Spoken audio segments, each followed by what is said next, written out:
அன்பு நண்பர்களே, அனைவருக்கும் அன்னை சமையல் உமாவின் அன்பான வணக்கங்கள். இன்னைக்கு அன்னை சமையல்ல பார்க்க போறது பிடிக்கரண காரக்குழம்பு. பைல்ஸ் கம்ப்ளைண்ட் இருக்கவங்க அடிக்கடி இந்த குழம்பு செஞ்சு சாப்பிட்டு இருந்தீங்கன்னா ரொம்ப நல்லது. நாக்கரிக்குன்றதுக்காக நிறைய பேர் சாப்பிடாம இருந்திருப்பீங்க. இந்த மெத்தட் படி பண்ணீங்கன்னா கண்டிப்பா நாக்கரிக்காதுங்க.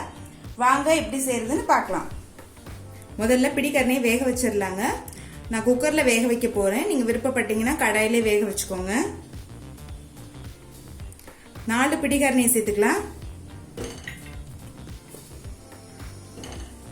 இப்ப வேகிறதுக்கு தேவையான அளவு தண்ணி சேர்த்துக்கலாம். கொஞ்சமா உப்பு சேர்த்துக்கலாம். இப்ப மூடி போட்டு குக்கர்ல இருந்து ஒரு விசில் வந்தோன்னு இறக்கி வச்சிடலாங்க. கிழங்கு நல்லா வெந்துருச்சு. இப்ப இதுல இருந்து தோல் எடுத்துட்டு நம்ம கொஞ்சம் பெரிய பெரிய பீசஸா கட் பண்ணி தனியா வச்சுக்கலாம். கடாயில தேவையான அளவு நல்லெண்ணெய். காரக்குழம்பு நல்லெண்ணெயிலே பண்ணீங்கன்னா டேஸ்ட் ரொம்ப நல்லா இருக்குங்க.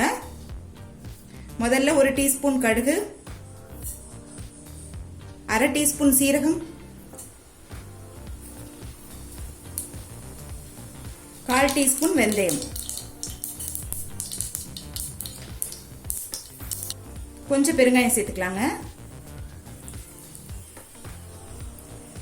கொஞ்சம் கருவேப்பிலை.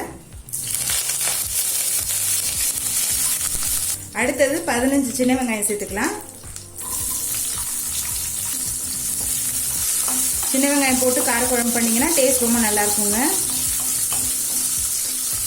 நீங்க விருப்பப்பட்டீங்கன்னா ஒரு பெரிய வெங்காயம் போட்டுக்கோங்க.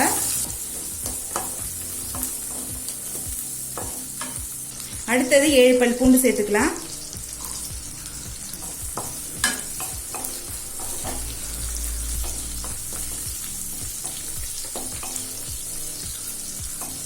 இப்போ சின்ன வெங்காயம் நல்லா வதங்கிடுச்சுங்க.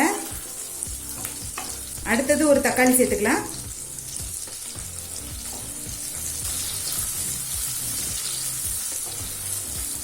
தேவையான அளவு உப்பு.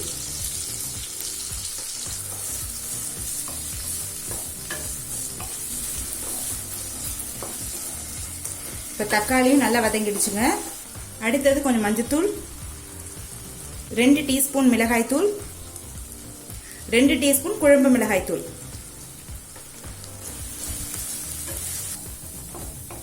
இந்த குழம்புக்கு தனியாத்தூள் தேவையில்லைங்க. நீங்க விருப்பப்பட்டீங்கன்னா தனியாத்தூள் போட்டுக்கோங்க. நான் கொஞ்சம் காரம் அதிகமா இருக்க மாதிரி போட்டிருக்கேன். நீங்க விருப்பப்பட்டீங்கன்னா 1 டீஸ்பூன் மிளகாய் தூள் போட்டுக்கோங்க. நல்லா எண்ணெய் பிரிஞ்சு வர்ற வரைக்கும் வதக்கிக்கலாம். இப்போ 1 நிமிஷம் வரைக்கும் நல்லா வதக்கியாச்சுங்க. எண்ணெயும் பிரிஞ்சு வந்துருச்சு. ஒரு பெரிய எலுமிச்சை அளவு புளியை தேவையான அளவு தண்ணியில கரைச்சி இதுல சேர்த்துக்கலாங்க.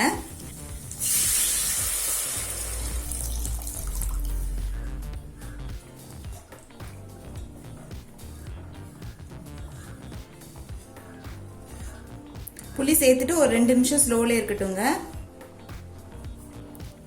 இப்போ புளி சேர்த்துட்டு நல்லா கொதிக்க ஆரம்பிச்சிருச்சு. பிடிக்கரணையை இந்த அளவு சைஸ்ல கட் பண்ணிட்டு இதுல சேர்த்துக்கலாம். பிடிக்கரணை சேர்த்துட்டு ஒரு 5 நிமிஷம் ஸ்லோலே வச்சிருங்க. பிடிக்கரணையில நிறைய சத்து இருக்குங்க. பைல்ஸ் கம்ப்ளைண்ட் இருக்கவங்க இதை அடிக்கடி எடுத்துக்கிட்டீங்கன்னா ரொம்ப நல்லது.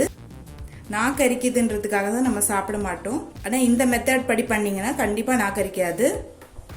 குழம்பு ரெடி ஆயிட்ட பிறகு ஒரு 5 மணி நேரம் கழிச்சு சாப்பிட்டீங்கன்னா நாக்கரிப்பு கண்டிப்பா இருக்காது.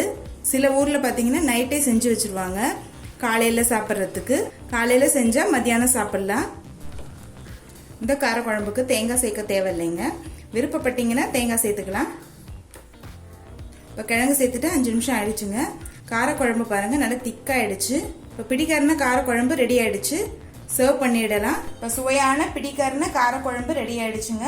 ரெசிபியை ட்ரை பண்ணி பாருங்க. கண்டிப்பா உங்களுக்கே பிடிக்கும். ரெசிபி பிடிச்சிருந்ததுன்னா வீடியோவை லைக் பண்ணுங்க, கமெண்ட் பண்ணுங்க, ஷேர் பண்ணுங்க. இது வரைக்கும் அன்னை சமையல் சேனலை சப்ஸ்கிரைப் பண்ணலன்னா சப்ஸ்கிரைப் பண்ணுங்க. தேங்க்யூ.